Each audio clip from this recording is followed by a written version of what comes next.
नमस्ते सदा वत्सले मातृभूमि जय हिंद दोस्तों, मैं किशन आप सबका स्वागत करता हूं। चलिए शुरू करते हैं आज के डिफेंस समाचारों को। चलिए बढ़ते पहले डिफेंस अपडेट की तरफ। दोस्तों ब्रह्मोस लगातार अपना रुतबा बढ़ाती जा रही है, न केवल भारत में बल्कि अंतर्राष्ट्रीय स्तर पर भी। और यही वजह है कि भारत कई देशों को ब्रह्मोस एक्सपोर्ट करने को लेकर बातचीत कर रहा है और फिलीपींस हमारा ग्राहक भी बन चुका है। लेकिन अब ऐसे में अटकलें तेज होती है ग्रीस को लेकर, क्योंकि ग्रीस का अक्सर तनाव तुर्की के साथ रहता है, आप सब जानते हैं। ऐसे में जो ग्रीक के जो डिफेंस एक्सपर्ट्स हैं उनका कहना है कि तुर्की का मुकाबला करने के लिए भारत की जो ब्रह्मोस है वो काफ़ी फायदेमंद होगी। और उनके द्वारा ये जो बयान आया है इसने एक नई बहस छेड़ दी है। दरअसल ये प्रस्ताव जो ग्रीस डिफेंस एक्सपर्ट की तरफ से आया है वो एजियन सागर में तुर्की की जो महत्वाकांक्षाएं हैं उन्हें रोकने को लेकर है। दरअसल तुर्की इन पर अपना दावा करता है और तुर्की की नौसेना कई बार यहाँ पर मनमाने ढंग से काम करती है। ऐसे में दोस्तों ब्रह्मोस मिसाइल एकमात्र ऑप्शन यहाँ पर ग्रीस के लिए बन रहा है जो कि तुर्की को यहाँ पर रोक सकता है। ग्रीक के डिफेंस एक्सपर्ट ने कहा है कि ब्रह्मोस नौसैनिक जहाज़ों की तुलना में एक कॉस्ट इफेक्टिव समाधान भी प्रदान करती है और साथ ही एक ब्रह्मोस मिसाइल की कीमत लगभग $3.5 मिलियन के आसपास है और लॉन्चर और रडार के साथ 150 मिसाइलों का एक पैकेज इन मिसाइलों के प्रति संवेदनशील जो बड़े युद्धपोत हैं उन पर लगाने की तुलना में काफी सस्ता होगा। यही नहीं, उनकी तरफ से दावा ये किया जा रहा है कि ये इजिप्ट की ये रणनीति एजियन, क्रेट और साइप्रस के क्षेत्र में भी गेम चेंजर होगी और ब्रह्मोस तुर्की की नौसेना के लिए एक बुरा सपना होगी जो कि लगातार अपनी विस्तारवादी योजनाओं पर काम कर रहा है। यहाँ पर दोस्तों ग्रीस के डिफेंस एक्सपर्ट की तरफ से भले ही ब्रह्मोस की वकालत की गई है, लेकिन देखना ये बाकी है कि क्या ब्रह्मोस का अधिग्रहण ग्रीस करेगा, क्योंकि यहाँ पर ग्रीस के डिफेंस एक्सपर्ट ने साइप्रस को भी जोड़ा है ताकि एक ट्रायंगल बनाया जा सके तुर्की को घेरने के लिए। वैसे भी दोस्तों मैं आपको बता दूं कि ग्रीस पहले भी ब्रह्मोस मिसाइल को लेकर अपनी दिलचस्पी दिखा चुका है और वो ब्रह्मोस एनजी को लेकर बातचीत कर रहा है। फिलहाल इस बारे में आपकी क्या राय है कमेंट सेक्शन में लिखकर जरूर बताइएगा। बढ़ते नेक्स्ट अपडेट की तरफ। दोस्तों डीआरडीओ प्रोजेक्ट कुशा के तहत देसी S-400 एयर डिफेंस सिस्टम को तैयार कर रहा है और अब इस एयर डिफेंस सिस्टम के लिए भारत ने महत्वपूर्ण कदम उठाया है, क्योंकि स्वदेशी LRSAM यानी कि long range surface to air missile जो प्रोग्राम है उसका डिज़ाइन फेज पूरा हो चुका है और अब कहा यह जा रहा है कि इसके महत्वपूर्ण घटकों का यानी कि कंपोनेंट्स का निर्माण किया जाएगा जो कि LRSAM प्रणाली को तैयार करेंगे। बता दें कि प्रोजेक्ट कुशा के तहत भारतीय वायुसेना को विभिन्न प्रकार के हवाई लक्ष्यों को बेअसर करने के लिए इस प्रणाली को तैयार किया जा रहा है।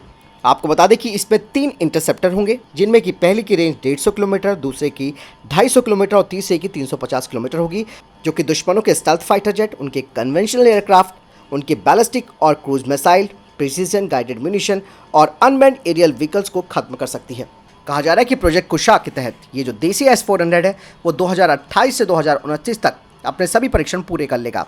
इसका शुरुआती जो परीक्षण है वो 2025-2026 में शुरू होगा, यानी कि भारत का देसी S-400 तैयार हो जाएगा। लेकिन यहाँ पर मैं एक चीज़ और बता दूँ कि भारत का ये कदम बहुत ज़रूरी इसीलिए भी है क्योंकि रशिया की तरफ से भारत को S-400 मिलने को लेकर जो खबर आई है वो आप सब जानते हैं कि उसके लिए अभी और इंतजार करना पड़ेगा। लेकिन सुरक्षा के साथ कॉम्प्रोमाइज़ ना करते हुए भारत ने भी अपने देसी S-400 के लिए तेजी से काम करना शुरू कर दिया है। चलिए बढ़ते नेक्स्ट अपडेट की तरफ। दोस्तों मार्च के अंत तक फिलीपींस को भारत के द्वारा तैयार की गई ब्रह्मोस एंटी शिप क्रूज मिसाइलें मिलने वाली है। ये शिपमेंट दोनों देशों के बीच बढ़ते हुए रक्षा साझेदारी में एक महत्वपूर्ण मील का पत्थर है। हालांकि ये डिलीवरी 2023 के अंत में की जानी थी, लेकिन फिलीपींस ने इसके लिए मना कर दिया था क्योंकि ब्रह्मोस मिसाइलों की बैटरियों को रखने के लिए जो एक नया बेस बनाया जा रहा है वो पूरा नहीं हो पाया था। आपको बता दें कि ब्रह्मोस कॉर्पोरेशन जो कि रशिया और भारत का एक संयुक्त उद्यम है वो इनके जमीनी उपकरण और मिसाइलें दोनों को भेजने के लिए जिम्मेदार है और Philippines BrahMos supersonic cruise missile का पहला एक्सपोर्ट कस्टमर बन चुका है। और आप सब जानते हैं कि फिलीपींस को किस तरीके से चाइना परेशान कर रहा है और बार बार उसके समुद्री हितों के साथ वो खिलवाड़ करता है और कई बार तो वो पानी की बौछारें भी फिलीपींस की नौसेना के ऊपर कर रहा है। तो ऐसे में इस आक्रामकता का जवाब देने के लिए फिलीपींस को भी एक घातक हथियार मिल गया है। चलिए बढ़ते नेक्स्ट अपडेट की तरफ। दोस्तों कोको द्वीप ने एक बार फिर से भारत की चिंता बढ़ा दी है, क्योंकि कोको द्वीप पर दूसरा सैन्य यानी कि मिलिट्री हैंगर तैयार हो गया है और ये जो हैंगर है वो चाइना की मदद से बनवाया जा रहा है, लेकिन अभी तक म्यांमार ने इस बात को एक्सेप्ट नहीं किया है। हाल ही में कुछ सैटेलाइट इमेजेस सामने आई हैं जो कि दिखाती हैं कि कोको द्वीप पर दूसरा सैन्य विमान हैंगर पूरा हो गया है। म्यांमार इसे अपना सैन्य बुनियादी ढांचे का महत्वपूर्ण विकास मानता है। पिछले साल दोस्तों भारत ने म्यांमार को चीन को कोको द्वीप पर निगरानी सुविधाएं स्थापित करने की अनुमति देने के बारे में चिंताएं भी जताई थी, क्योंकि अगर कोको द्वीप पर चाइना तैनात हो जाता है तो इससे साफ है कि चाइना इस फैसिलिटी का इस्तेमाल ओडिशा में बालासोर परीक्षण रेंज से जो भारतीय मिसाइल प्रशिक्षण और विशाखापट्टनम के पास जो रणनीतिक संपत्तियां हैं उनको आसानी से ट्रैक कर सकता है।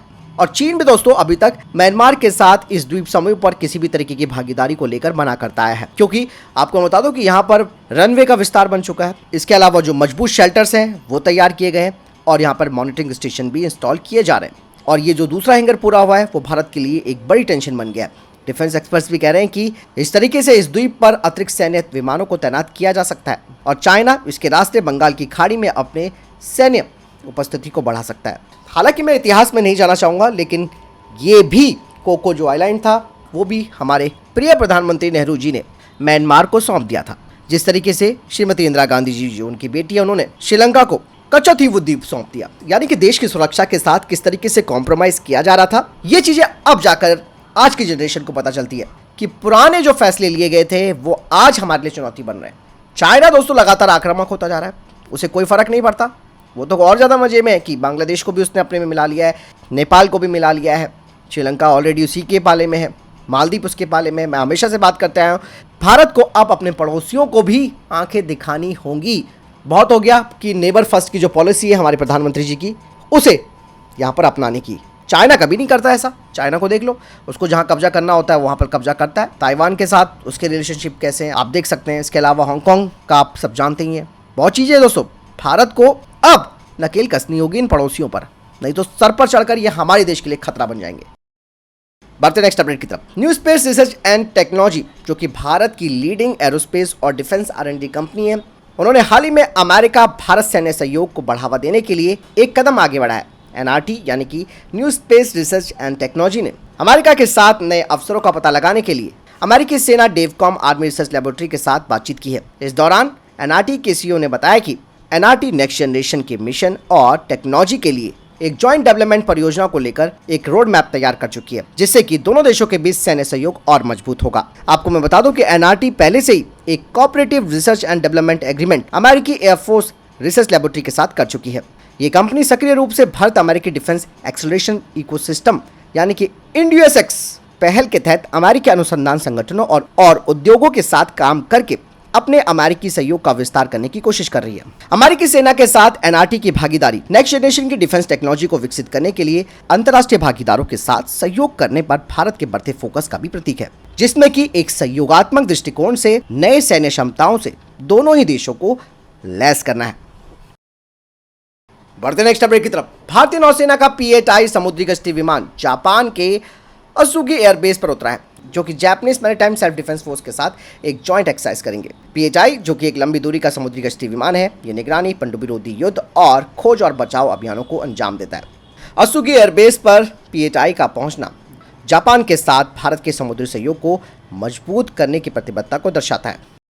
चलिए बढ़ते नेक्स्ट अपडेट की तरफ। भारतीय तटरक्षक बल यानी कि इंडियन कोस्ट गार्ड ने एक कॉन्ट्रैक्ट साइन किया है messrs Elcom integrated system private limited के साथ, जिसमें कि 28 मैरीटाइम रेस्क्यू सब सेंटर्स के लिए 28 global maritime distress safety system communication consoles खरीदे जाएंगे। बता दें कि ये इंडियन कोस्ट गार्ड की खोज और बचाव क्षमताओं को काफी बढ़ाएंगे। बढ़ते नेक्स्ट अपडेट की तरफ। भारत और उज्बेकिस्तान के बीच रक्षा सहयोग पर 34 संयुक्त कार्य समूह की बैठक ताशकंद उज्बेकिस्तान में पूरी हुई है। दोनों पक्षों ने रक्षा सहयोग के मामलों पर चर्चा की और मैत्रीपूर्ण और सौहार्दपूर्ण माहौल में 2024-2025 के लिए रक्षा सहयोग योजना को अंतिम रूप दिया है। बढ़ते नेक्स्ट अपडेट की तरफ दोस्तों। BRI के चंगुल में नेपाल फंस चुका है। कहा जा रहा है कि 14 नए रूट खोलने जा रहा है चाइना। नेपाल के प्रधानमंत्री ने कहा कि नेपाल में बेल्ट एंड रोड पहल के कार्यकाल के संबंध में उनकी चाइना के साथ चर्चा हुई है और चीन आने वाले नेपाली नागरिकों को अब मुफ्त वीजा प्रदान किया जाएगा। इसके अलावा दोस्तों, चाइना से वापस लौटने के बाद नेपाली प्रधानमंत्री ने कहा कि चीन दोनों देशों के बीच व्यापार मार्गों को, जो कि पारंपरिक व्यापारिक मार्ग हैं, उन्हें खोलने पर सहमत हुआ है। यही नहीं, त्रिभुवन अंतर्राष्ट्रीय हवाई अड्डे पर बातचीत करने के लिए भी दोनों देशों के बीच बातचीत हुई है। तो दोस्तों, नेपाल भी कितने प्यार से चाइना की गोद में बैठ गया है। बढ़ते नेक्स्ट अपडेट की तरफ दोस्तों। पाकिस्तान के प्रधानमंत्री शहबाज शरीफ की सिट्टी पिट्टी गुल हो चुकी है, क्योंकि चाइना ने पाकिस्तान को बहुत बुरी तरीके से लताड़ा है। चाइना ने कहा कि अगर आप हमारे नागरिकों की सुरक्षा नहीं कर सकते तो हम वहां पर सेना भेजेंगे। तो ऐसे में शहबाज शरीफ ने कहा कि वो हर हाल में चीनी नागरिकों की सुरक्षा करेंगे, क्योंकि दोस्तों अभी तक तो फेल होता आया है पाकिस्तान चीनी नागरिकों को सुरक्षा देने में, क्योंकि ऑलरेडी पाकिस्तान चारों तरफ से घिरा हुआ है। एक तरफ बलूचिस्तान के लोग उन्हें घिरे हुए हैं, दूसरी तरफ तालिबान वालों ने घिरा है, तीसरा इनके देश के अंदर भी इन्हें चैन नहीं है। बढ़ते नेक्स्ट अपडेट की तरफ। दोस्तों, भारत ने गुयाना की फौज के लिए 2 डोनियर 229 विमान भेज दिए हैं, जिन्हें कि 2 Boeing C-17 Globemaster military transport विमानों से गुयाना भेजा गया। बता दें कि डोनियर 228 विमान एक यूटिलिटी विमान है, जिसका इस्तेमाल परिवहन और माल ढुलाई के लिए किया जा सकता है। भारतीय सेना इसका इस्तेमाल 1985 से कर रही है। दोस्तों, इसरो ने गगनयान मिशन के लिए CE-20 क्रायोजेनिक इंजन को तैयार कर लिया है। इसरो इस इंजन का परीक्षण भी कर चुका है, जो कि गगनयान मानव अंतरिक्ष मिशन के लिए LVM लॉन्चिंग पैड के क्रायोजेनिक फेज को पावर प्रदान करेगा। इसरो की तरफ से जानकारी दी गई है कि CE-20 क्रायोजेनिक इंजन मानव मिशन के लिए अंतिम परीक्षणों के दौर पर चल रहा है। इंजन की टेस्टिंग से इसकी क्षमता का पता चलता है। पहली मानव रहित उड़ान LVM-3G1 के लिए CE-20 इंजन सभी जरूरी परीक्षणों से गुजरा है। अब मिशन के अगले चरण के लिए इसरो तैयार हो चुका है। तो फिलहाल ये तब तक के टॉप डिफेंस अपडेट्स। वीडियो के संबंध में कोई प्रश्न जवाब आपको कोई सवाल है कमेंट सेक्शन में लिखकर जरूर पूछ सकते हैं। मिलता हूं वीडियो के साथ। चैनल को सब्सक्राइब कीजिएगा। जय हिंद, वंदे मातरम।